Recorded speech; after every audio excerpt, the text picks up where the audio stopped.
But you have covered fully the report of the steering committee in terms of the adjournment of the conference. We will now meet hybrid on the 5th of January from Mangaung ahead of the January 8 of the African National Congress. Due to delays that marked the ANC's elective conference in December, ANC delegates will have to deliberate on the resolutions of the party and adopt conference declarations. Resolutions like step aside still need to be clarified, as well as the suspension of Andile Lungisa. Lungisa's suspension was strongly debated in the plenary, with some delegates demanded that he be allowed to stand as an NEC member. He received 1,758 votes.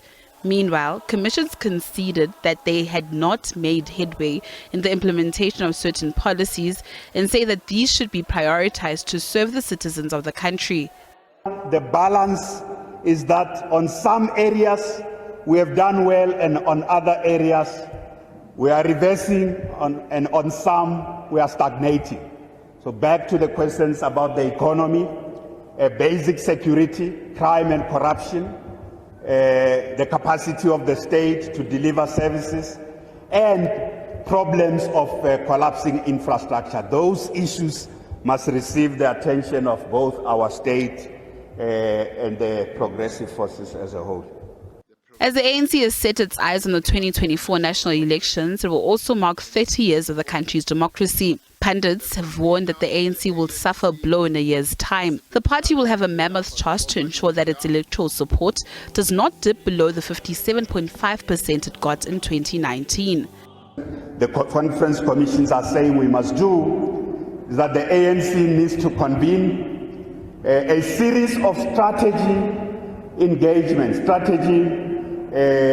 sessions, including a strategy convention, not just of the ANC, but in that to bring along the democratic forces in our country, to bring along the alliance, to bring along progressive society. So we look at how far our country has evolved 3 decades into a democracy and say, going forward in the next decade, together, where are we taking South Africa? So one of the first those strategy sessions will be in 20, and the commissions were saying from mid-2023, so the ANC needs to bring onto a platform progressive forces in South Africa. Delegates across all 9 provinces will be meeting at central venues and will connect virtually via hybrid platform to wrap up the 55th National Conference. The party is also looking to reconnect with its roots through its birthday celebrations to be held in Mangaung, the birthplace of the ANC, on Sunday. Natasha Piri, SABC News, Johannesburg.